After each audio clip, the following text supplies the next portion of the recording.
बच्चों, हमने शुरू किया है आपकी हनी ड्यू बुक का 9th chapter the great stone face part 1। और उसमें हमने 2 वीडियोस में थोड़ा पार्ट हमने उसका डिस्कस किया, जिसमें हमने ये पढ़ा था कि कोई मिस्टर गैदर गोल्ड हैं जो पहले वहीं रहते थे, लेकिन बाद में वो किसी बंदरगाह पर बस गए थे और उन्होंने वहाँ अपनी दुकान खोल ली थी और बहुत सारा पैसा कमा लिया था। इतना पैसा कमाया था जिसे गिनने में शायद 100 साल से भी अधिक समय लगता। तो अब हम इसी को कंटिन्यूटी में आगे पढ़ेंगे चैप्टर को। तो आप भी अपनी बुक्स खोलिए और let's start without wasting time. Ernest had been deeply stirred by the idea that the great man, the noble man, the man of prophecy, after so many ages of delay, was at length to be seen in his native valley. Ernest इस विचार से बहुत विचलित था। Stirred means moved, वो थोड़ा द्रवित भी हो गया था ये सोचकर कि वो महान, नेक और भविष्यवाणी वाला जो पुरुष था, noble man, the man of prophecy, after so many ages of delay, इतनी सदियों के इंतज़ार के बाद आखिर was at length to be seen in his native valley, कि वो इतने इंतज़ार के बाद आखिर अपनी इस घाटी में दिखाई देगा। तो इससे वो बहुत विचलित था, यानी कि बहुत इमोशनल हो गया था, क्योंकि वो कई सालों से इंतज़ार कर रहा था इस दिन का। While the boy was still gazing up the valley one day and imagining that the great stone face returned his gaze, the noise of wheels was heard and a crowd of people cried, "Here comes the great Mr. Gather Gold." तो एक दिन जब वो लड़का घाटी पर दृष्टि दौड़ा रहा था और कल्पना कर रहा था कि पत्थर का वो जो विशाल चेहरा है वो उसकी ओर देख रहा है, उसी समय गाड़ी के पहियों की उसे खड़खड़ाहट सुनाई दी और लोगों की भीड़, क्राउड ऑफ पीपल क्राइड, लोगों का जो झुंड था वो मानो चिल्लाया, here comes the great mister Gather Gold, देखो महान गैदर गोल्ड आ पहुँचे हैं। A carriage drawn by 4 horses dashed round the turn of the road. Carriage होता है बेटे जिसको 4 घोड़े खींचते रहे थे, तो वो गाड़ी तेज़ी से सड़क के मोड़ पर आ पहुंची। Within it, thrust partly out of the window, appeared the face of an old man with yellow skin. और खिड़की से बाहर एक बूढ़ा सा चेहरा, ओल्ड मतलब क्योंकि बूढ़ा हो चुका है वो व्यक्ति, और जो स्किन है वो येलो पड़ चुकी है, वो खिड़की से अपीयर हुआ मतलब दिखाई दिया। The very image of the great stone face shouted the people, और जो बाहर खड़े लोग थे वो चिल्लाए, यही पत्थर के विशाल चेहरे का प्रतिबिंब है, उसकी रिजेम्बलेंस वाला वो चेहरा यही है। Sure enough the old prophecy is true, तो मतलब निश्चित रूप से पुरानी जो भविष्यवाणी है वो सच हो गई है। Here we have the great man at last, तो अंत में वह महान पुरुष आ पहुंचा है। ये सब किसने कहा? जो लोग बाहर खड़े होकर इंतज़ार कर रहे थे और चिल्ला रहे थे गैदर गोल्ड को देखकर। And what greatly puzzled Ernest, they seemed actually to believe that there was the likeness which they spoke of. और ये देखकर अर्नेस्ट को हैरानी हो रही थी कि लोग वास्तव में विश्वास कर रहे थे कि उस व्यक्ति का चेहरा पत्थर के चेहरे से मेल खाता है, जिसके विषय में वो अक्सर बातें किया करते थे, चर्चा किया करते थे। He turned away sadly from the wrinkled shrewdness of that unpleasant face and gazed up the valley, where the stone face seemed to say, "He will come, fear not, Ernest, the man will come." तो वो उदास भाव से मुड़ा Ernest और ऊपर घाटी पर देखा, जहाँ उसे लगा मानो पत्थर का वो चेहरा ये कह रहा हो कि वो आएगा, चिंता मत करो अर्नेस्ट, वो व्यक्ति ज़रूर आएगा। The years went on and Ernest grew to be a young man. कई वर्ष गुजर गए, मतलब वर्ष गुजरते गए और अर्नेस्ट जवान हो गया। He attracted little notice from the inhabitants of the valley. तो जो घाटी में रहने वाले लोग थे, inhabitants हमने पहले भी पढ़ा था कि जो उस एरिया के लोग होते हैं, बाशिंदे, उन्हें कहते हैं inhabitants, यानी घाटी के जो लोग थे वो उसकी ओर कोई विशेष ध्यान नहीं देते थे।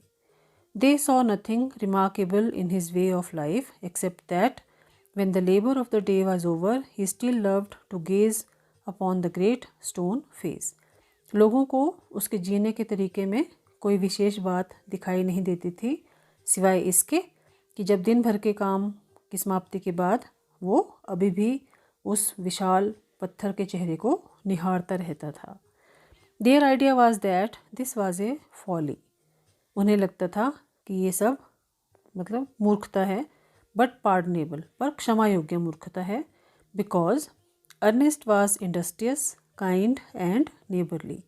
क्योंकि अर्नेस्ट एक मेहनती, दयालु और मिलनसार था, तो उसकी इस मूर्खता को वो क्षमा कर देते थे। उन्हें लगता था कि पत्थर को निहारते रहना उसकी बेवकूफ़ी है, लेकिन वो इसे इग्नोर करते थे। They did not know that the great stone face had become a teacher to him, and that the sentiment which was expressed in it would enlarge the young man's heart and fill it with deeper sympathies than other hearts.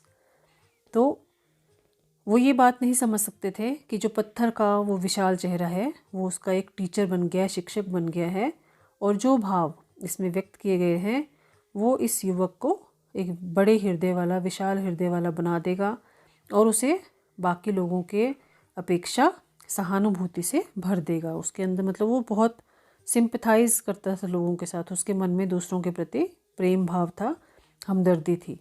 तो ये चीज़ें उसने कहाँ से सीखी थी?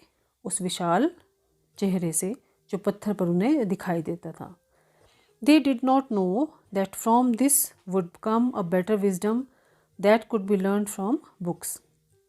वो ये भी नहीं जानते थे कि पुस्तकों की अपेक्षा उससे अधिक समझदारी उसे उस पत्थर से आई थी, उस पत्थर वाले चेहरे से आई थी। Neither did Ernest know that the thoughts which came to him so naturally in the fields and at the fireside were of a higher tone than those which all men shared with him. और Ernest भी ये बात नहीं जानता था कि जो विचार खेतों में या आग के पास बैठे हुए इतने स्वाभाविक रूप से उसके मन में आते थे, वो उन विचारों से ऊंचे थे जिनका लोग उसके साथ आदान प्रदान करते थे। जो नॉलेज वो उनके साथ शेयर करता था वो बहुत हाई लेवल की थी, मतलब उसके जो विचार थे वो बहुत ही उच्च कोटि के होते थे। A simple soul, simple as when his mother first told him the old story, he beheld the marvelous face looking down the valley and still wondered why its human likeness was so long in coming. एक सीधा साधा व्यक्ति Ernest अभी भी इतना ही सीधा साधा था जितना कि अपनी माँ के द्वारा कहानी सुनाई जाने के समय था, और उसने शानदार चेहरे को नीचे घाटी में झांकते देखा और वो हैरान था कि पत्थर के चेहरे से समानता रखने वाला जो व्यक्ति था वो आने में इतनी देर क्यों कर रहा है। By this time poor mister Gathergold was dead and buried. अब इसी बीच जो बेचारे मिस्टर गैदरगोल्ड थे, जो कि आए थे लोगों के हिसाब से उस चेहरे से मिलने वाले चेहरे को लेकर, वो मर चुके थे और उनको दफना भी दिया गया था।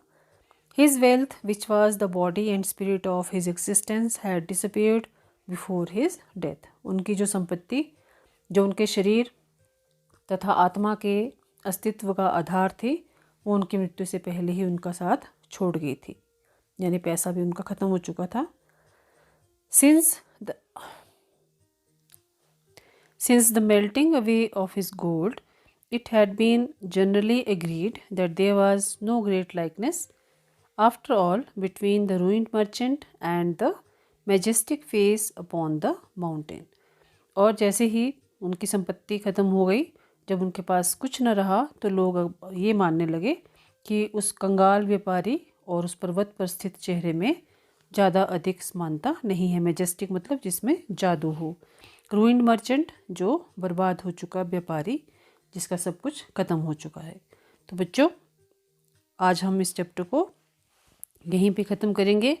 आपने हमेशा की तरह डिफ़िकल्ट वर्ड्स को अपनी नोटबुक में लिखना है और उनके मीनिंग्स जो हैं वो आपने गूगल से या डिक्शनरी से ढूंढ कर लिखने हैं।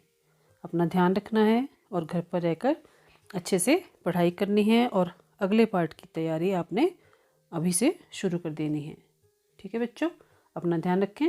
Bye bye, have a nice day and thank you